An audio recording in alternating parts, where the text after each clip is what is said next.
नमस्कार, ताल ठोक के देख रहे हैं आप। मैं हूं आपके साथ रोहित सरदाना और आज हम ये सवाल उठा रहे हैं कि कालाहांडी से दमोह और कानपुर तक इस देश का मुर्दा हो चुका सिस्टम आखिर कब जागेगा। बेहद अफसोस, पीड़ा और गुस्से के साथ आज इस देश के सिस्टम को हम मुर्दा कहें, क्योंकि इसी सिस्टम में बुखार से तपते और तड़पते एक 12 साल के बेटे ने अपने पिता की गोद में दम तोड़ दिया। इसी सिस्टम में एक पति को 10 किलोमीटर तक अपनी पत्नी की लाश को कंधे पे लेकर चलना पड़ा और इसी सिस्टम में एक पति अपनी पत्नी के शव को लेकर घंटों जंगल में खड़ा रहा इस इंतजार में कि कोई आए और जिंदा ना सही उसकी मुर्दा हो चुकी पत्नी को वहां से घर तक पहुंचाने में उसकी मदद कर दे। हमारे दर्शकों को याद आए तो कृपया बताएं, लेकिन मुझे याद नहीं आता कि ऐसी घटनाओं के बाद किसी नेता या उसकी पार्टी को गुस्सा आया हो और सड़क पर राजनीतिक प्रदर्शन हुआ। नहीं याद आता कि आम आदमी की ऐसी बेबस मौत पर हमारी संसद ने कभी शोक संवेदना जताई हो, कभी किसी राजनेता ने मन की बात की हो या इस देश के तथाकथित बुद्धिजीवियों ने आम आदमी की ऐसी मौत पर आसमान को हिला देने वाला तूफान खड़ा कर दिया हो। इस देश के संविधान ने देश के हर नागरिक को गरिमा के साथ जीने का हक दिया। क्या हमारी व्यवस्था इतनी सड़ चुकी है कि वो 12 साल के एक बच्चे को इलाज नहीं दिला पाती और बदले में कानून का वो पन्ना भर दिखा देती है जिसमें मेडिकल लापरवाही के लिए धारा 304A लिख दिया जाता है। क्या अपने कंधे पर बच्चे के इलाज के लिए दौड़ते बाप के खाते में आखिर में कानून की किताब भर बचती है जिसमें वो शिकायत करके लापरवाही के एवज में ज्यादा से ज्यादा 2 साल की सजा दिला सकता है या सरकार से थोड़े मुआवजे की उम्मीद कर सकता है। इसलिए आज हम ये सवाल कर रहे हैं कि आखिर कब तक अपनों की लाश को कंधे पर ढोते रहेंगे हम भारत के लोग।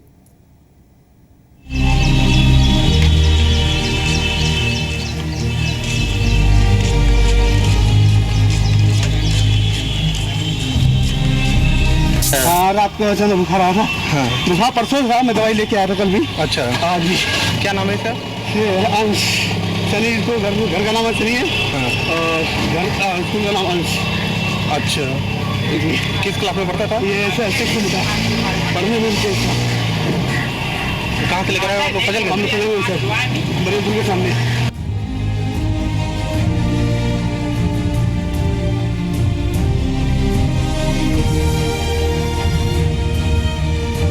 तो प्राइवेट डॉक्टर को दिखाया था सर। वहाँ से हमको हैलट के लिए बोला गया कि आप हैलट में ले जाइए, आपका बच्चा वहाँ ठीक होगा। तो वहाँ पे हमें कोई इलाज नहीं मिला सर। अच्छा, हैलट में आप कहाँ पर गए थे सबसे पहले? इमरजेंसी वार्ड गए थे। इमरजेंसी वार्ड से हमको इधर टहलाया जा रहा था, ना कोई साधन ना कोई बिस्तर। इसके बाद भी हम अपने कंधे पे लेके बच्चे को दौड़ते रहे। फिर हमको बताया गया कि आप बाल लोग जाइए। बाल लोग गए, वहाँ पे जो जूनियर डॉक्टर थे वो लड़के टाइप के, उन्होंने देख के उन्होंने कम ब्लड रिसीव कर दिया।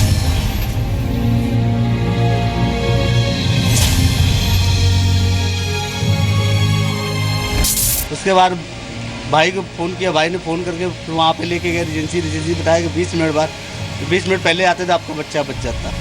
एक्चुअली मैं जो है फ्राइडे को छुट्टी पे था, सैटरडे संडे में छुट्टी पे था।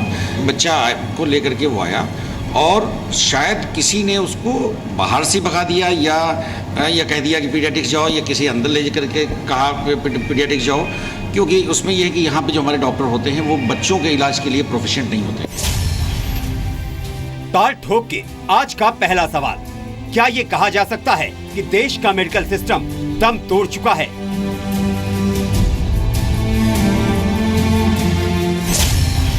दूसरा सवाल, कालाहांडी से दमोह और कानपुर तक ये मुर्दा सिस्टम कब जागेगा?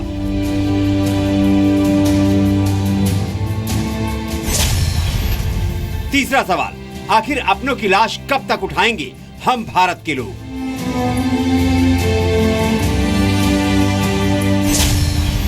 और ताल ठोक के आज का चौथा सवाल, कहा जा रहा है कि देश बदल रहा है, लेकिन देश का हेल्थ सिस्टम कब बदलेगा?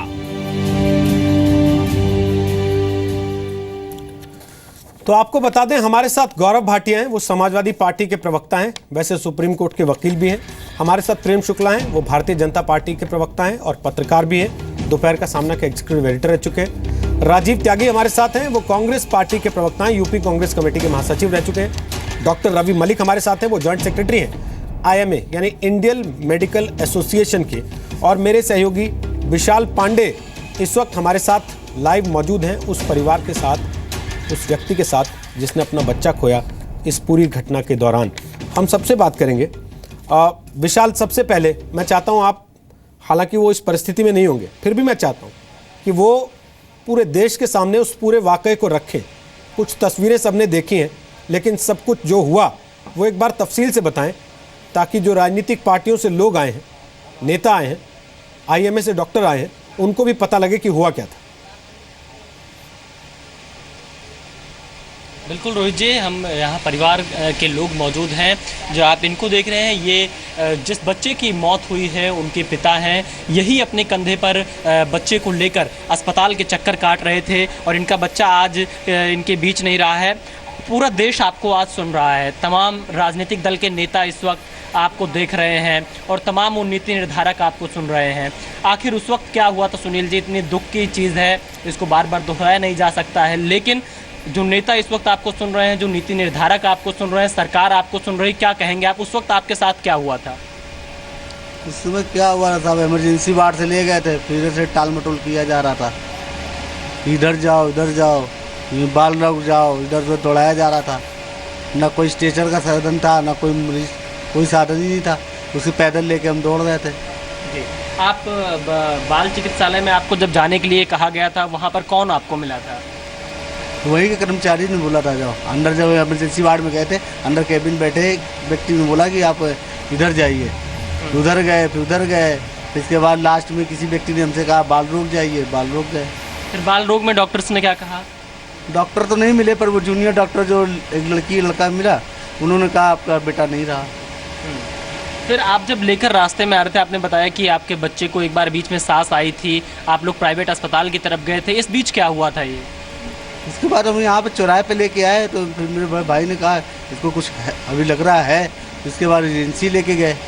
एजेंसी में बताया गया कि आप 20 मिनट पहले आ जाते तो आपका बेटा बच जाता। बिल्कुल, इनके साथ में रोहित जी एक और इनके मित्र मौजूद थे, जो बच्चे को लगातार मोटरसाइकिल से लेकर जा रहे थे। इस बोलने की ज़्यादा स्थिति में तो नहीं है सुनील जी, उस वक्त क्या हुआ था आप थोड़ा विस्तार से बताइए, देश आपको सुन रहा है। सर, ये हैरेट में लेकर गए थे, वहाँ इमरजेंसी वार्ड में घुसे। इमरजेंसी वार्ड में जैसे अंदर घुसे, इनको आगे भेजा गया कि आप राइट हैंड को जाइए। वहाँ जब गए तो उन्होंने कहा लेफ्ट हैंड जाइए। इधर ऐसे मतलब कोई संतोषजनक जवाब नहीं दिया गया। उसके बाद वहाँ आधा घंटा करीब रहा, आधा या पौन घंटा, जो एक्चुअल टाइम नहीं हम लोग को याद है। वहाँ किसी कर्मचारी ने कहा कि आप जो है बाल रोग चिकित्सालय लेके जाइए, जो कि यहाँ से 200 मीटर की दूरी पे है। जब हम लोगों ने पूछा तो उन्होंने बताया कि आप इधर जाकर लेफ्ट हैंड में हैं। वहाँ पर भाई हमारे जो है कंधे बच्चे को लेकर के लाद के लेके गए, और वहाँ पर कोई सीनियर डॉक्टर मिला नहीं, ना हमको इमरजेंसी से कोई स्ट्रेचर दिया गया कि आप बच्चे को ले जाइए। कंधे पे लाद के आगे आगे जा रहे थे, दौड़ रहे थे। चूँकि ये दौड़ रहे थे, मैं पीछे पीछे इनके आ रहा था। जब तक मैं वहाँ पे पहुँचा, तब तक इन्होंने, हमारे भाई ने बताया कि जूनियर डॉक्टरों ने देखा इनको और ऊपर सरसरी निगाह से देखा और कहा कि आपका बच्चा नहीं रहा है। ठीक है भाई, हमारे यहाँ हॉस्पिटल में हाईलाइट हॉस्पिटल काफ़ी अच्छा और राष्ट्रीय लेवल का डॉक्टर माना जाता है हॉस्पिटल, क्योंकि उसका जो जवाब होता है सभी के लिए आखिरी जवाब होता है। तो उन्होंने कहा कि आपका बच्चा जो है डेड है। तो हम लोग उसको लेके आए, तो हमारे घर के पास जो मरियम चौराहा कहलाता है, वहाँ पे बच्चे ने की बॉडी रिएक्ट की, थोड़ा सा हल्का सा रिएक्ट टाइप किया, तो ये लगा कि बच्चे की बॉडी में जान है। उसको लेकर के हम लोग तुरंत ही मोटरसाइकिल से, जितनी भी आप कार्रवाई हम लोग की सुनने, सब मोटरसाइकिल से ही है, कहीं कोई स्ट्रेचर और एम्बुलेंस नहीं है। वहाँ पर एजेंसी हॉस्पिटल ले गए। वहाँ पर डॉक्टरों ने देखा, मशीन लगा के देखा, और डॉक्टरों का ये जवाब था कि अगर 20 से 25 मिनट पहले आप आ जाते तो बच्चा आपको शायद हम बचा लेते। तो बिल्कुल रोहित जी, साफ तौर पे ये कहना है कि 20-25 मिनट पहले अगर आ गए होते तो आपके बच्चे को बचाया जा सकता था, ऐसा एक निजी अस्पताल ने कहा। और इसके अलावा हम सुबह से यहाँ पे कोशिश कर रहे हैं रोहित जी, जो यहाँ के मुख्य चिकित्सा अधिकारी हैं आरपी यादव, जो कि सत्ता के बेहद करीबी माने जाते हैं, उनको लगातार हम फोन कर रहे हैं, लेकिन वो अभी तक मीडिया से बातचीत करने के लिए सामने नहीं आए कि इतनी बड़ी लापरवाही का जिम्मेदार आखिर कौन है। ठीक विशाल, दो चीज़ें हम अपने दर्शकों को यहाँ बताना चाहते हैं। लगातार वो स्क्रीन के ऊपर देख रहे होंगे, हमने कोशिश की है खबरों को और ज़्यादा विश्वसनीय और ज़्यादा क्रेडिबल बनाने की दिशा में एक कदम आगे बढ़ाने की। आप देखते होंगे स्क्रीन के ऊपर 3-4 बातें लिखी हैं और उसमें टिक मार्क लगता जाता है। हम खबरों को हर कसौटी पे कसते हैं। कोई खबर होती है, उसकी जांच करते हैं, वहाँ रिपोर्टर मौके पर जाता है, उसमें एक्सपर्ट से हम बात करते हैं, पूरी जाँच करते हैं, वीडियो की जाँच करते हैं, और उसके बाद हर चेक पॉइंट को हम टिक करते जाते हैं, ताकि उस खबर की विश्वसनीयता को पूरे तौर पे जांचने के बाद दर्शक के सामने रखा जा सके। लेकिन विशाल, ये पहला वाकया नहीं है। कल जो कानपुर में हुआ वैसा ही पहले दमोह में देखा था, उसके पहले उड़ीसा में देखा था। बहुत सारे दर्शक हमारे ये सवाल पूछ रहे हैं कि जो जनाब वीडियो बना रहे थे, जिनके हाथ में कैमरा था, अगर वो पत्रकार थे, रिपोर्टर थे, तो क्या उन्होंने मदद की?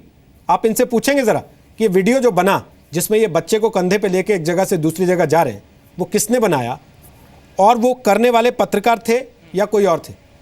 जी बिल्कुल। हम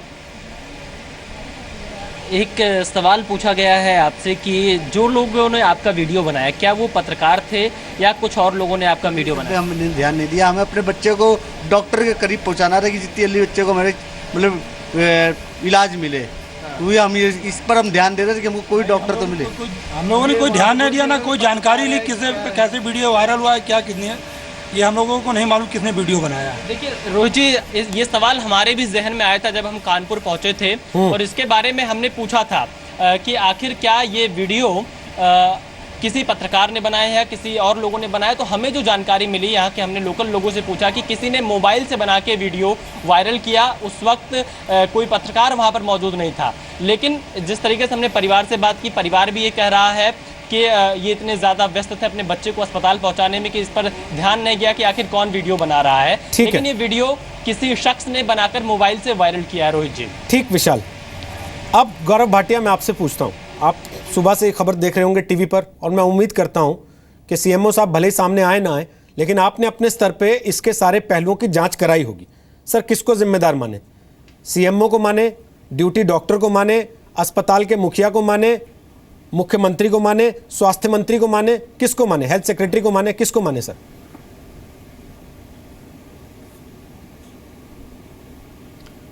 नहीं रोहित जी, आपकी कार्यक्रम में आने से पहले जो है मैंने जो सूचना अवेलेबल थी वो ली थी, और ये बहुत ही दुखद घटना है क्योंकि एक बच्चे की जान चली गई, और चाहे हम जितनी भी जानें बचा लें, लेकिन अगर एक भी जान जाती है तो सबको दुख होता है।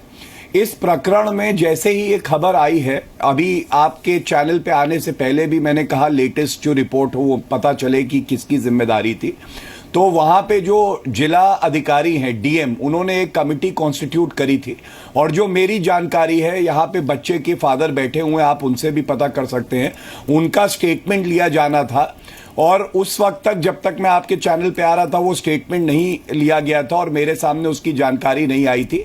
लेकिन प्रथम दृष्टया ये स्पष्ट है कि स्ट्रेचर का वहाँ पे ना होना, जिससे कि बच्चे को तुरंत एक विभाग से दूसरे अस्पताल ले जाया जा सके, एम्बुलेंस सर्विस और डॉक्टर का तुरंत उस पीड़ित बच्चे को ट्रीटमेंट देना, ये सब कमियां साफ दिखाई देती है, और इस पे सख्त से सख्त कार्रवाई भी जरूर होगी।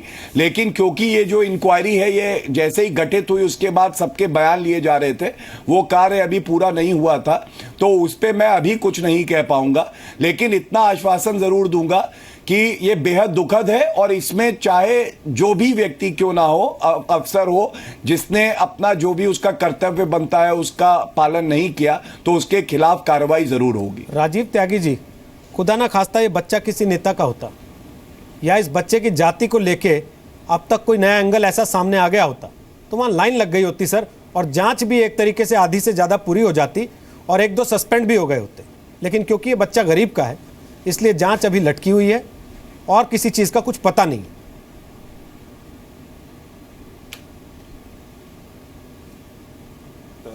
व्यक्तित्व से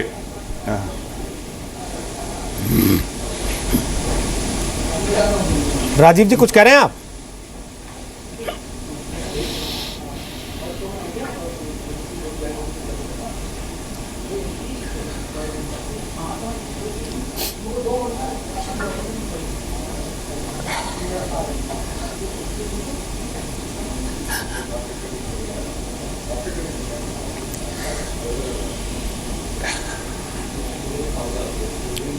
रोज जी, ये बहुत ही हृदय विदारक, आत्मा को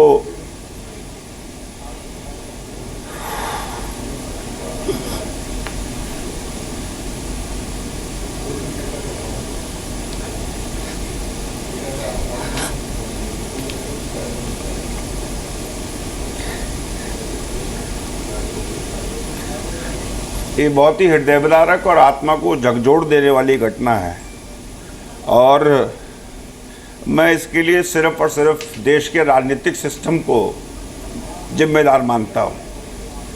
और जो असहिष्णुता हमारे हृदय में हो गई है और जिस तरह की राजनीति हमारे देश में हो गई जाति की, धर्म की, उसकी वजह से हम निश्चित रूप से आम आदमी के साथ न्याय नहीं कर पा रहे हैं। दुष्यंत कुमार जी ने कहा था, मत कहो आकाश में कोहरा घना है, यह किसी की व्यक्तिगत आलोचना है। सूर्य हमने भी नहीं देखा सुबह से, क्या करोगे सूर्य क्या क्या देखना है। इस सड़क पर कीचड़ इस कदर बिछी है, हर किसी का पांव घुटनों तक सुना है। राजनीतिक लोग अपनी जिम्मेदारी से बचते हैं तब जाकर के इस तरह की चीज़ें अधिकारी कर पाते हैं। अगर ये बिल्कुल नियमतः सब चीज़ें ठीक से चले और भाई भतीजावाद राजनीति में ख़त्म हो, धर्म की राजनीति ख़त्म हो, जाति की राजनीति खत्म हो, तो निश्चित रूप से आम आदमी को न्याय मिलने का काम होगा। और जिस तरह की घटनाएं उड़ीसा में हुई या दमोह में हुई, मैं किसी पॉलिटिकल पार्टी के लिए नहीं कह रहा हूं बिल्कुल भी रोहित जी, मैं कह रहा हूं कि समाज के जो पुरोधा हैं, जो समाज के ताकतवर लोग बाग हैं, जब उनमें सहिष्णुता नहीं रहेगी, जब राजनीतिक लोग बाग हृदय से फैसला नहीं लेंगे और सिर्फ दिमाग को अप्लाई करेंगे, तो ऐसी घटनाएं पुनः होंगी, पुनः होंगी, पुनः होंगी। क्योंकि हम लोग बाग सिर्फ और सिर्फ अपनी कुर्सियां बचाने में, अपने लोगों को बचाने में, राजनीतिक पार्टियों ने अपने अपनी जातियां, अपने अपने माफिया, अपने अपने अधिकारी, अपने अपने सारे पूंजीपति छांट रखे हैं, जो सबसे चिंता का विषय है। मैं इस डिबेट पे सही बताऊं, मैं आना नहीं चाहता था, क्योंकि उसका कारण ये है कि ऐसी हृदय विदारक घटनाएं कम से कम मुझ जैसे आदमी को तो बहुत पीड़ित करती हैं।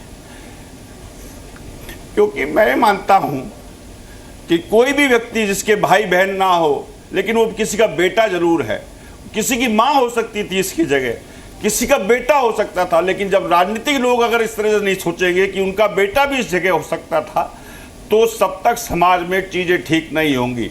जब तक अधिकारी ये नहीं सोचेंगे, जो आईएएस अधिकारी से लेकर आईपीएस अधिकारी, मैं सबको कहना चाहूँगा, जब तक ये नहीं सोचेंगे, वो हृदय का इस्तेमाल नहीं करेंगे लोगों को न्याय देते हुए, तब तक ये घटनाएं नहीं रुकेंगी।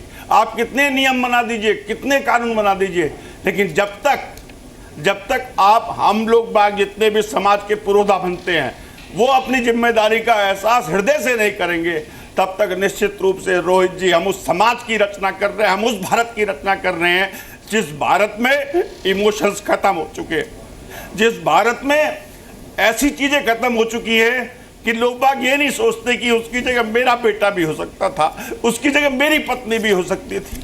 किस समाज की रचना कर रहे हैं हम? मंगल पे जा रहे हैं, लेकिन एक आदमी की जान नहीं बचा पा रहे। हम लोग बाग पूरे विश्व में चौथे नंबर की इकोनॉमी है, लेकिन हम लोग बाग किसी के बेटे को नहीं बचा पा रहे। तो हम किस समाज की रचना कर रहे हैं? एक्सीडेंट हो जाता है सड़क पे और उसके बाद हम लोग बाग निकल जाते हैं कि चलो कोई बात नहीं, मैं नहीं तो कोई और जिम्मेदारी पूरी करेगा। कैसे हम ऐसे इशू हो चुके हैं, ये सबसे चिंता का विषय है। और इसके लिए समाज के राजनीतिक लोगों से लेकर के समाज का हर व्यक्ति जिम्मेदार है। मेरी राय में हर वो व्यक्ति जो आम आदमी, वो भी जिम्मेदार है, और समाज के वो लोग बाग भी जिम्मेदार है जो लोग बाग जाति और धर्म के हिसाब से राजनीति करते हैं। आप भावुक हुए, मैं आपकी भावनाओं का सम्मान करता हूं, लेकिन प्रेम शुक्ला, मैं पंचवर्षीय योजना नहीं चाहता इस पर जिम्मेदारी तय करने के लिए। हम चाहते हैं कि अगर सरकार की तरफ से एक प्रतिनिधि है जो उस राजनीतिक पार्टी के नुमाइंदे हैं, जिसकी सत्ता है, तो कम से कम वो ये बताने की स्थिति में हो तो जिम्मेदार कौन है, कार्रवाई सरकार क्या कर रही है। भले वो उसका बच्चा वापस नहीं दे पाएंगे, लेकिन कोई और अपना बच्चा नहीं खोएगा इस बात से, इस हरकत से। ऐसी स्थिति में इसकी गारंटी तो मिले कम से कम। निश्चित तौर पर समाज का संवेदना शून्य होना ये एक बड़ा संकट है, लेकिन जो लोग जिम्मेदार हैं उनके खिलाफ तत्काल कार्रवाई होनी चाहिए। अब जो है इस बच्चे के प्राण गए, घंटों बीत चुके हैं, लेकिन उसके सीएमओ जो हैं आपके प्रतिनिधि तक को नहीं मिल रहे, वो जवाबदेही उनकी तय नहीं हो रही है। आदरणीय गौरव भाटिया जी जो उत्तर प्रदेश सरकार के प्रतिनिधि भी हैं और समाजवादी पार्टी के प्रवक्ता भी हैं, संभवतः वो अभी इसी बात में उलझे हुए हैं कि अभी तक जो है वो पीड़ित का बयान नहीं दर्ज हुआ है। ऐसे मामले में तो तत्काल जो है ऊपर से नीचे तक कार्रवाई होनी चाहिए। जो व्यक्ति जिम्मेदार है, एक डॉक्टर है, 30 मिनट तक जो है वो बच्चा वहाँ पड़ा रहता है, वो उठाकर अकेले लेके जाओ। उसके जो अस्पताल में अन्य कर्मचारी हैं, बहुत सारे अन्य लोग भी अस्पताल में मौजूद रहे होंगे, कोई उसकी मदद तक के लिए आगे नहीं आता है। संवेदन शून्यता की जो पराकाष्ठा है वो इस मामले में दिखाई दे रही है। और इसी तरह का मामला जो है वो बीच के दिनों में कालाहांडी में भी दिखाई दिया और दमोह में भी संवेदन शून्यता जो है अपनी पराकाष्ठा को प्राप्त है। इस तरह की संवेदन शून्यता सत्ता प्रतिष्ठान से लेकर सामान्य व्यक्ति तक पहुंच गई है। ये बहुत दुखद पक्ष है इसका। लेकिन रवि मलिक जी, अभी मैं देख रहा हूं दर्शकों की जो प्रतिक्रिया आ रही है। रोहित जी, मैं जवाब देना चाहता हूं। सर मैं आता हूं आपके पास। मैं जरा आईएमए के रवि मलिक साहब हैं, उनसे भी एक कमेंट ले लूं। रवि मलिक जी, डॉक्टर भगवान होता है सर, इंसान के लिए तो भगवान के बाद डॉक्टर ही होता है धरती पर। और उसे लगता है कि डॉक्टर के पास आ गया, अब तो सब कुछ इन्हीं के हाथ में और ये मेरे बच्चे को बचा लेंगे। लेकिन वो डॉक्टर उनको ये कह दे कि भाई इस दरवाजे नहीं दूसरे जाओ। दूसरे दरवाजे का डॉक्टर इसलिए कह दे कि सरकारी अस्पताल है तीसरे जाओ, और तीसरे का डॉक्टर इसलिए कह दे कि चौथे जाओ, कि कोई अपनी जिम्मेदारी मानने को तैयार नहीं है उस चीज़ को। तो सर कहीं ना कहीं अकाउंटेबिलिटी तो तय करनी पड़ेगी ना हमको।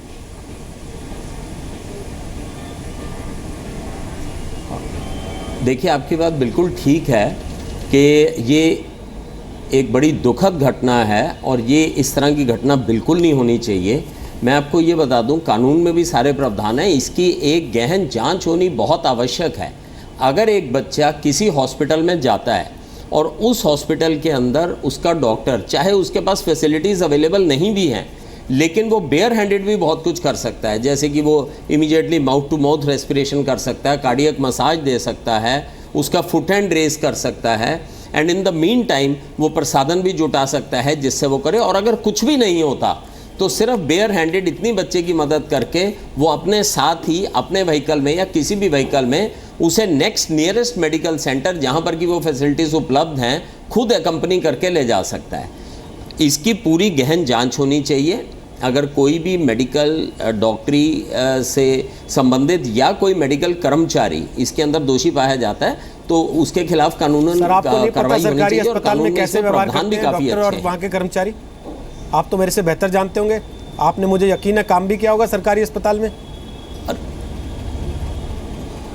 डेफिनेटली सरकारी अस्पताल में अगर कोई इस तरह की लापरवाही होती है, उस चीज़ को आईएमए क्या, मैं अपनी जाति तरफ से डॉक्टरों की संस्था क्या, और एक एज इंडिविजुअल डॉक्टर होते हुए भी इसके अंदर सख्त से सख्त कार्रवाई होनी चाहिए। अगर कोई भी डॉक्टर इसके अंदर दोषी पाया जाता है जो बच्चे का इलाज नहीं करता, वो चीज़ और कानून में भी 304 और 304A सेक्शन है, culpable homicide not amounting to murder, कि जबकि आपको मालूम है कि आपकी इस हरकत से उसकी मौत हो सकती है, अगर आपको इस चीज़ का अंदेशा भी है, चाहे आपकी इंटेंशन नहीं है उसको मारने की, तब भी 304A दफ़ा जिसमें कि 10 साल की कैद होती है वो सेक्शन लगना चाहिए। और ये एक तरह का एग्जाम्पल भी होना चाहिए, डिटरेंस भी होनी चाहिए। और बहुत अच्छा है कि आपने इस चीज़ को उजागर किया, इससे लोगों के अंदर भी अवेयरनेस बढ़ेगी और आगे से इस तरह के इंसिडेंट्स, इस तरह के इतने ज़्यादा दुखद इंसिडेंट्स बिल्कुल नहीं होने चाहिए। इसको बिल्कुल एपॉलिटिकल बनाते हुए सारी पॉलिटिकल पार्टीज़, डॉक्टरों की संस्थाएं, सब लोग इसके ऊपर हमें विचार भी करना चाहिए और इसका रोकथाम के लिए कदम भी उठाने चाहिए। सर हम एक बहुत छोटा सा ब्रेक ले रहे हैं, वापस आऊँगा तो हम गौरव भाटिया के पास चलेंगे।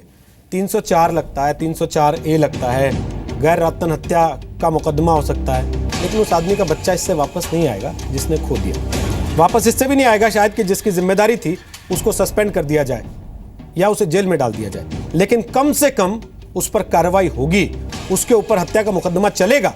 तो आगे किसी की हिम्मत नहीं पड़ेगी कि कोई दरवाजे पर इलाज के लिए खड़ा हो तो वो उसे धुतकार दे, फटकार दे, मना कर दे।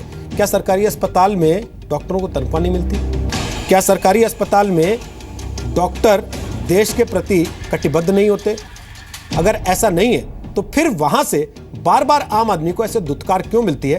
पिछले एक सप्ताह में तीसरी बार ऐसी घटना सामने क्यों आ रही है? गौरव भाटिया, आप बताना चाहते हैं कि सरकार क्या कार्रवाई कर रही है। मेरा एक सवाल भी है साथ में सर। मेरा सवाल सर ये है कि ये खबर हम सुबह से दिखा रहे हैं, अगर सुबह से जी न्यूज़ चलाने लगता इसकी जाति को लेके या धर्म को लेके खबर, तो भी आप दोपहर बाद आके यही कहते कि साहब हमें पता नहीं है, अभी पता करा रहे हैं।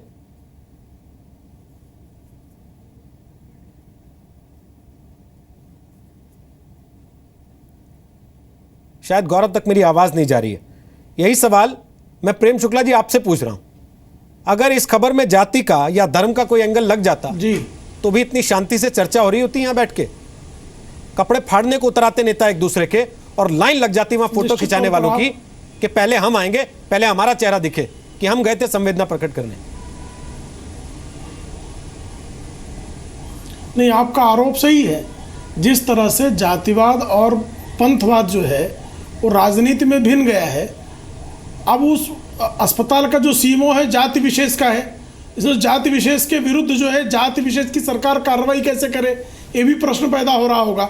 बुलंदशहर में बलात्कार होता है एक महिला के साथ, उसकी जाति चूंकि जो है वो फोटो खिंचाने वाली जाति नहीं है, इसलिए उसमें सुप्रीम कोर्ट के निर्देश के बावजूद जो है कैबिनेट मंत्री आजम खान अपने जो बयान पर अड़े हुए हैं। तो जब जातिवाद और पंथवाद जो है वो राजनीति की मुख्य धारा हो जाते हैं और सत्ता में वोट बैंक ही जो है उनका मुख्य जो है वो ध्येय हो जाता है, तो ऐसी स्थितियों में संवेदना और मर जाती है। संवेदन शून्यता की पराकाष्ठा, मैंने पहले इस शब्द का प्रयोग किया। उत्तर प्रदेश की सरकार जो है वो इस मामले में जातिवाद के जहर के चलते संवेदन शून्यता को और मारे बैठी है। काला हांडी के मामले में जो कुछ हुआ, जिस तरह से उस पूरे मामले को दबाने की कोशिश की गई, ये कहा गया कि नहीं उसने कोई हेल्प मांगी ही नहीं, बल्कि एक अस्पताल से कोई व्यक्ति 10 किलोमीटर तक अपनी पत्नी की लाश लेके चले जाता है, वहां के नर्सिंग स्टाफ को पता नहीं, वहां के लोग उसकी मदद करने के लिए आते नहीं है। तो यहाँ भी एक बच्चे को लेकर वो मध्य प्रदेश में तो सरकार ने बड़ी अच्छी व्यवस्था की है ना एम्बुलेंस की। मध्य प्रदेश में तो आप लोग ये कहते हैं ना कि आपकी सरकार ने बड़ी अच्छी व्यवस्था दी है एम्बुलेंस की। ये देखिए किसी दर्शक ने अभी अखबार की कटिंग, सर अभी अखबार की कटिंग भेजी, देखिए किसी दर्शक ने, आप कहें तो मैं उल्टा करके दिखा देता हूं स्क्रीन कि वो बुलाता रहा, जननी नहीं आई। मध्य प्रदेश में दमोह के और वो अपनी पत्नी को साइकिल पे लेके गया, गर्भवती महिला को। मैंने कहा दमोह के मामले को, दमोह की गलती को भी, ये मैंने कहा दमोह की गलती का मैंने जिक्र किया। किसी भी जगह पर किसी भी प्रकार की किसी भी व्यक्ति द्वारा गलती हो रही है उसके ऊपर सख्त कार्रवाई करना राज्य की जिम्मेदारी है, वो की ही जानी चाहिए, कोई रियायत नहीं बरती जानी चाहिए। अमानवीय कृत्य है ये। राजीव त्यागी जी, अक्सर ऐसे मामलों पे हम बैठते हैं, सिस्टम को गाली देते हैं, 1 घंटे बहस करते हैं और घर चले जाते हैं। ये सिस्टम बनाया किसने है सर? मैंने कहा ना, ये सिस्टम समाज के पुरोधाओं ने, और निश्चित रूप से इसके लिए राजनीतिक लोग बाग जिम्मेदार हैं। मैं तो स्वयं कह रहा हूँ इस बात को, राजनीतिक व्यक्ति होने के बाद कह रहा हूँ। मैं 2 विषय पे अपनी बात और रखना चाहूँगा। अभी IMA के सज्जन बैठे हैं, उन्होंने बहुत सारी धाराओं को बता दिया कि ये धारा लगेंगी, लेकिन उन्होंने ये नहीं बताया कि इस डॉक्टर का क्या होगा या ऐसे डॉक्टर्स का क्या होगा जो प्राइवेट हॉस्पिटल में बैठ करके टेस्ट के नाम पर पैसा कमा रहे हैं पूरे इंस्टीट्यूट को। क्या डॉक्टर्स के टारगेट नहीं रह गए हैं? क्या डॉक्टर्स की जो शिक्षा व्यवस्था है उसमें 4-4 करोड़ रुपए नहीं लग रहे हैं? जब 4 करोड़ रुपए लगा करके एक व्यक्ति डॉक्टर बनेगा तो वो डॉक्टर देवता नहीं होगा, वो ATM मशीन होगा। और जब ATM मशीन होगा तो उसको इलाज, सही इलाज से मतलब नहीं होगा, उसको निश्चित रूप से टेस्ट लिखने पड़ेंगे। दूसरी व्यवस्था जो देश में आम आदमी के लिए सरकारी व्यवस्था है वो चरमराई हुई है। विशेष रूप से उत्तर प्रदेश में अगर आप देखेंगे तो एक NRHM घोटाला हुआ था, उसमें कुशवाहा साहब को लेने की होड़ मच गई थी पॉलिटिकल पार्टीज में। वो समाजवादी पार्टी में भी रहे, वो बसपा में भी रहे, वो भाजपा में भी रहे। मैं कह रहा हूं जो व्यक्ति एक इंजेक्शन के पैसे को खा जाए उस व्यक्ति को आप क्यों ले रहे हैं अपनी पार्टी में? क्या जाति इतनी महत्वपूर्ण हो गई? चुनाव जीतना इतना महत्वपूर्ण हो गया कि हम चुनाव जीते बिना, MLA MP बने में बिना या सरकार चलाए बिना हम राजनीतिक व्यक्ति नहीं रह सकते? हम उसके बाद भी विचारधारा अपनी रख सकते हैं, हम उसके बाद भी अपने सिद्धांत रख सकते हैं। अगर हम सिद्धांतों को जिएंगे और हृदय से जिएंगे तो मैं नहीं मानता रोहित जी कि आप कहीं ना कहीं ऐसे अन्याय करेंगे या समाज में अन्याय होने देंगे। त्यागी जी, आपके आंसू तो देश ने देख लिए, आपकी पार्टी के आंसू कब देखेगा देश ऐसी घटनाओं पे? देखिए, अब ये जो आपने कहा ना, देखिए अब पार्टी की बात जो की है, 2007 से 2012 की जो पंचवर्षीय योजना थी उसमें 90,000 करोड़ रुपए का पूरे देश का बजट था स्वास्थ्य सेवाओं के लिए। और 2012 में जब मनमोहन सिंह साहब की सरकार ने 12वीं पंचवर्षीय योजना प्रस्तुत की 2012 से 17 के बीच में, तो वो स्वास्थ्य सेवाओं के लिए पूरे देश के लिए 3 लाख करोड़ का बजट प्रस्तुत किया गया। ये जो केंद्र सरकार है, केंद्र सरकार बजट एलोकेट कर सकती है डिफरेंट गवर्नमेंट्स को, लेकिन राज्य सरकारों की जिम्मेदारी है कि उस बजट को ठीक से एलोकेट करके उसको सही इस्तेमाल करें। तो आपको क्या लग रहा है कि बेहतर सुविधाएं यूपी में जो डॉक्टर मरीजों को दौड़ा दे रहे हैं दरवाजे से सरकारी अस्पताल के, उनको तनख्वाह नहीं मिल रही टाइम पे, उनके पास स्ट्रेचर नहीं है अस्पताल में, उनके पास मशीनें नहीं है अस्पताल में, उनके यहाँ बिजली नहीं आती, उनके यहाँ पानी नहीं आता, उनकी गाड़ी में तेल नहीं डलता, उनके बच्चे खाना नहीं खा पाते, क्या ऐसा है? आपको लगता है वो उसी बजट से हो रहा होगा ना सर सब कुछ? अगर उनके घर परिवार सही चल रहे हैं तो वो मरीज को भी तो ढंग से देख सकते हैं। दो कारण है, देखिए बहुत स्पष्ट, कि हम सेल्फ सेंटर्ड हो गए हैं। हम लोग बाग ये सोचते हैं कि मैं, आई, मी एंड माई सेल्फ। अगर इन तीन शब्दों ये ठीक है, मेरे बच्चे ठीक है, तो पूरा समाज ठीक है। ऐसा नहीं है। हम लोगों को निश्चित रूप से जो डॉक्टर्स हैं या जितने भी लोग बाग हैं जो इस सिस्टम में स्वास्थ्य सेवा को देते हैं, वो ये सोचते हैं कि एक डेथ होगी तो क्या फर्क पड़ता है। नहीं, ऐसा नहीं सोचना चाहिए। लेकिन जिनकी डेथ होती है, कल को जब वो सत्ता में आते हैं या वो ताकतवर बनते हैं, वो ये भूल जाते हैं उनको इस तरह से गम प्राप्त हुआ था और आगे वो गम बांटने का काम करते हैं। तो ये जो समाज की रचना है ना रोहित जी, इस समाज की रचना को निश्चित रूप से हम लोगों को बदलना होगा। हम लोगों को, भावनात्मक लोगों को जो हृदय से सोचने का काम करते हैं, बहुत से अधिकारी आज भी जो हृदय से सोच करके बहुत से लोगों के आंसू पूछ रहे। इसी प्रशासनिक व्यवस्था में बहुत सारे डीएम हैं जो जाकर के गरीब के यहाँ बैठ करके अपना खाना भी खाते हैं जाकर के, ऐसे भी लोग बाग हैं। तो समाज को उन लोगों को रिकॉग्नाइज करना पड़ेगा। जब तक वो रिकॉग्निशन नहीं मिलेगी, वो लोग आगे नहीं बढ़ेंगे, सिस्टम पे हावी नहीं होंगे, तब तक ये चीजें होती रहेंगी। आप कितने 304 लगा लीजिए, 302 लगा लीजिए, सर रिकॉग्नाइज तो उनको भी करना पड़ेगा। के सज्जन से मेरा ये निवेदन है जी, रिकॉग्नाइज तो उनको भी करना पड़ेगा जो अपनी जिम्मेदारी को ताक पे रख रहे हैं। और गौरव भाटिया, मैं उम्मीद करता हूं कम से कम आपने अब तक रिकॉग्नाइज कर लिया होगा। आप ये तो बताएं कम से कम कि जिम्मेदारी किसकी है, किसके ऊपर कार्रवाई करेगी सरकार। बिल्कुल बिल्कुल रोहित जी, जब अभी ब्रेक हुआ था तो भी मैंने कोशिश करी कि मैं जो लेटेस्ट इंफॉर्मेशन है वो आप लोगों के साथ बांट सकूं, क्योंकि ये बहुत चिंता का विषय था। और मैं इतना बांटना चाहता हूं कि जो मैंने बात पहले पार्ट में कही थी कार्यक्रम के, एक इंक्वायरी जो है डीएम ने कॉन्स्टिट्यूट करी थी और उसमें सबके बयान अब करीब करीब हो गए हैं। मेरी जो जानकारी है उसमें जो पिता हैं उनका भी बयान हो गया है। और इस कमिटी में एडिशनल सिटी मजिस्ट्रेट और एडिशनल सीएमओ 2 मेंबर की एक कमिटी है।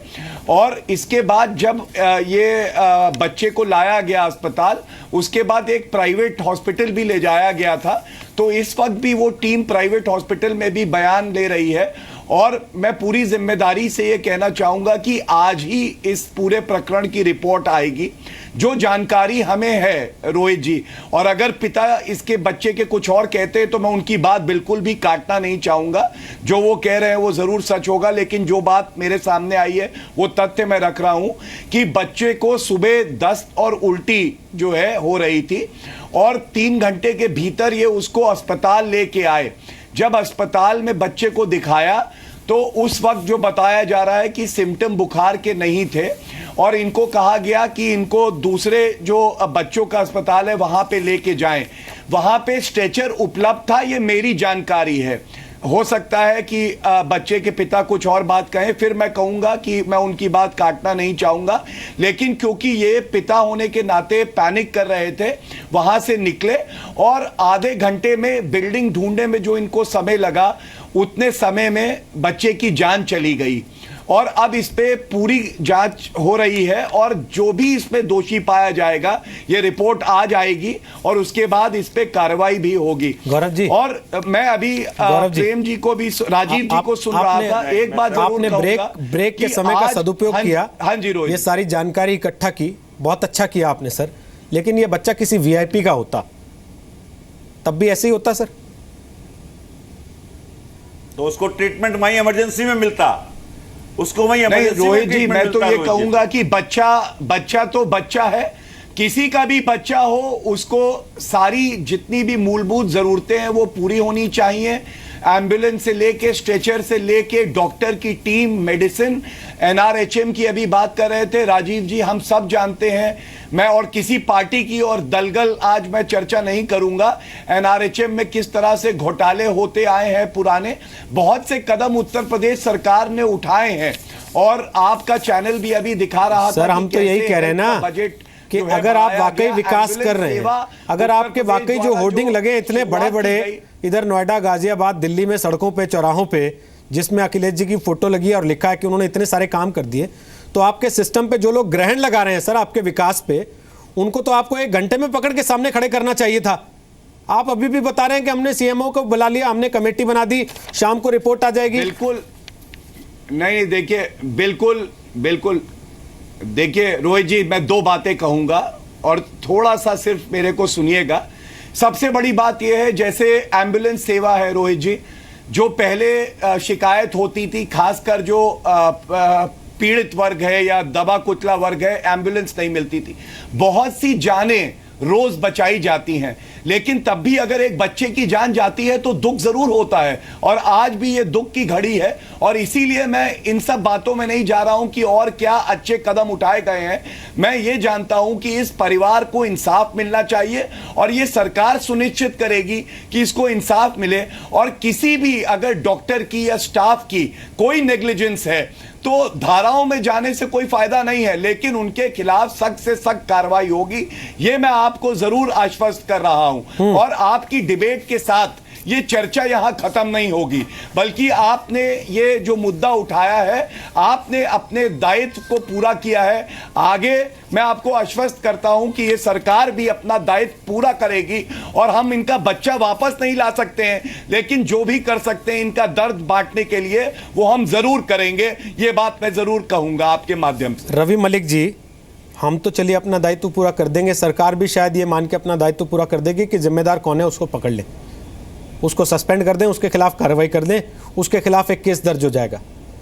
पर डॉक्टर अपनी जिम्मेदारी कब समझेगा सर? या हर बार हम ये कहते हुए कि ये सिस्टम सड़ गया है, 70 साल में हम एक ऐसा सिस्टम डेवलप नहीं कर पाए, हमारी व्यवस्था बड़ी कमज़ोर है, बड़ी लाचार है, बड़ी बेकार है, दो आंसू बहाएंगे और घर चले जाएंगे। और देखिए, इसमें मैं सबसे पहले ही आपको कह चुका हूं कि ये एक काफ़ी सीरियस मामला है और इसके अंदर अगर कोई भी डॉक्टर या कोई भी कर्मचारी अस्पताल का दोषी पाया जाता है तो उसको सख्त से सख्त सज़ा मिलनी चाहिए। वो एक तरह से एग्जाम्पल होना चाहिए ताकि आगे से कोई भी पिता इस तरह से अपने बच्चे की लाश को कंधे पर ढो के इस तरह से कभी मत जाए, इसमें कोई दो राय नहीं है। लेकिन मैं ये भी रिक्वेस्ट करना चाहूँगा कि इस इशू को हम टोटली एपॉलिटिकल बनाते हुए, एक दूसरे के ऊपर मरते हुए, हमारी अगर प्रोफेशन की भी बात करें तो ऐसे ऐसे डॉक्टर्स भी हैं जो बिल्कुल सोल्जर्स की तरह 18-18 घंटे काम कर रहे हैं, सरकारी अस्पतालों का लोड भी उठा रहे हैं। कम से कम वो इस तरह के इंसिडेंसेस से डीमोरलाइज ना हो। इस इंसिडेंस में जिस भी डॉक्टर ने इस तरह की हरकत की है उसको सख्त से सख्त सज़ा देनी चाहिए। लेकिन बाकी जो डॉक्टर हैं वो भी हतोत्साहित नहीं होने चाहिए, जो कि हर वक्त तत्पर लगे रहते हैं मरीजों की सेवा के लिए। इसको एक जनरलाइज्ड फिनोमिना बना के डॉक्टर कम्युनिटी के ऊपर हम लोग नहीं कर सकते। डेफिनेटली मैंने आपसे पहले ही सवाल में कहा था रवि जी कि डॉक्टर भगवान होता है धरती पे, भगवान के बाद इंसान जो है वो डॉक्टर को ही मानता है। लेकिन अगर किसी दिन ऐसा होगा कि वो भगवान दरवाजा बंद करके खड़ा हो जाएगा और कहेगा कि भागो यहाँ से, दूसरी जगह जाके तलाशो, अगले दरवाजे पर जाओ, तो सर उस दिन सवाल होंगे। डॉक्टर जब अच्छे काम करते हैं वो भी हम दिखाते हैं और बहुत अच्छे से दिखाते हैं, बहुत तारीफ के साथ दिखाते हैं। लेकिन अगर कहीं ऐसी जिम्मेदारी की बात आएगी तो सवाल उठाना हमारा काम है और हम आगे भी सर उठाते रहेंगे। इसके पहले कि हम चर्चा को ख़त्म करें, कार्यक्रम को ख़त्म करें, मैं एक सवाल विशाल पांडे आपसे पूछना चाहता हूँ। आप उस परिवार के साथ हैं, हालांकि मैं जानता हूँ वो जिस तकलीफ़ में है वहाँ सवालों का सामना करना, जवाब देना बड़ा कठिन है। उसके बावजूद उन्हें उस इंक्वायरी कमीशन के सामने भी बैठना है, पुलिस के सामने भी बैठना है, सबको जवाब देना है। पर मुझे ये पूछ के बता दीजिए, सुबह शाम टीवी पे खबर दिखा रहे हैं, कोई एक नेता किसी पार्टी का हो जिसने इनको फ़ोन किया हो, आया हो, दरवाजे पे आके कहा हो कि मेरे कंधे पे सिर रख के रो लो, मैं तुम्हारे साथ हूं, मैं तुम्हारी इंसाफ की लड़ाई लड़ूंगा? बिल्कुल रोहित जी, मैं यही पूछता हूँ, सुबह से 2 दिन हो गया है, परसों की घटना है और आज सुबह से सारे न्यूज़ चैनल आपके इस दुख को भी दिखा रहे हैं। क्या किसी पार्टी के नेता या किसी पार्टी के विधायक, सांसद, मंत्री ने आपको फ़ोन किया कि हम आपके पास आ रहे हैं, आपके दुख की इस घड़ी में हम आपके साथ खड़े? किसी ने फ़ोन किया आपको? कोई ऐसी घड़ी में हमारे कोई नहीं आया था। कोई नहीं आया? जी सर। कोई प्रतिनिधि किसी का आया आपके पास? नहीं, कोई प्रतिनिधि नहीं आया। हम अपने कार्यक्रम के चक्कर में बैठे हुए हैं, क्योंकि उसका जो संतावना या पूजा पाठ होती है उसके चक्कर में बैठे हुए। बाकी बस शांति पाठ के लिए हम लोग बैठे और हमारे बस आप लोग के अलावा कोई नहीं आया। जब प्रेस वाले आ रहे हैं बस इसके अलावा कोई नहीं। देखिए, कह रहे हैं कि शांति पाठ पे बैठे हुए हैं अपने बच्चे की मौत के बाद, और अभी तक इनके पास कोई नहीं आया और इनको उम्मीद है कि आगे भी कोई नहीं आएगा। सिर्फ मीडिया वाले ही अभी तक इनके दरवाजे पर पहुंचे हैं। रोहित जी, एक चीज़ मैं और बताना चाहूँगा कि जब ये पूरा घटनाक्रम सामने आया, मैं बच्चों के अस्पताल में पहुंचा और जो वहाँ के सुपरिटेंडेंट है चाइल्ड हॉस्पिटल के, उनके भी दरवाजे पे ताला बंद है। जो चाइल्ड हॉस्पिटल के सुपरिटेंडेंट है दोपहर में 3:30 बजे। तो आप इसी से अंदाजा लगा सकते हैं कि डॉक्टर कितने गंभीर हैं ऐसे मौसम में जब बुखार की सबसे ज्यादा संख्या बढ़ रही है बीमारी में बच्चों की। ठीक बात जी। हालांकि वो कह रहे हैं शांति पाठ के लिए बैठे हैं बच्चे के लिए और कोई नहीं है उनके पास। मुझे लगता नहीं इसके बाद कुछ कहने की गुंजाइश है। हम लोगों को शर्मिंदा होकर चले जाना चाहिए। फिर भी गौरव भाटिया, आप कुछ कहना चाहते हैं? 30 सेकंड में अपनी बात कह के खत्म कर दें। मैं सिर्फ इतना कहना चाहता हूं रोहित जी कि ये जो पूरा मामला है ये आपकी डिबेट के साथ खत्म ना हो। अगर इनको फादर को कोई भी जरूरत है, विशाल पांडे वहां पे हैं मौके पे, उनसे कहिएगा कि मेरा नंबर भी उनको दें और जो भी उनकी मदद होगी हम करना चाहेंगे और उनको इंसाफ जरूर दिलाएंगे। इतनी ही विनती मैं करना चाहता हूं कि विशाल से आप कहिए कि नंबर जरूर बांट दे और हम लोग जो संभव मदद होगी जरूर करेंगे। सर, विशाल तो नंबर दे देंगे, लेकिन वहाँ अस्पतालों के बाहर लाइनें लगी हैं मरीजों के परिवारों की, और ये तो एक है जिनका वीडियो वायरल हो गया, सामने आ गए। ऐसे कई होंगे जो वापस नहीं रोहित जी, वो भी निराश व्यवस्था भी बिल्कुल ठीक की जाएगी, लेकिन इस केस में मैं रिक्वेस्ट कर रहा हूं आपसे। ठीक है सर, बिल्कुल आपका नंबर दे दिया जाएगा, लेकिन हम ये कहना चाहते हैं नंबर देना व्यवस्था को दुरुस्त बनाना हमारी जिम्मेदारी है। देखिए, और मैं कह रहा हूं उत्तर प्रदेश सरकार की तरफ से कि व्यवस्था को दुरुस्त किया जाएगा। चलिए, हम नजर रखेंगे सर। और जैसा आप कह रहे हैं, डिबेट के साथ ये बहस भले ही यहाँ पे अभी खत्म हो रही है, लेकिन हम इस खबर के पीछे लगातार लगे रहेंगे। जिम्मेदारी जब तक तय नहीं होगी, हम लगातार आपको अपडेट करते रहेंगे कि यूपी की सरकार इस मामले में क्या कर रही है, और जिन लोगों की वजह से इस बच्चे की जान गई है वो हत्यारे साबित होने तक हम आपको ये खबर लगातार दिखाते रहेंगे।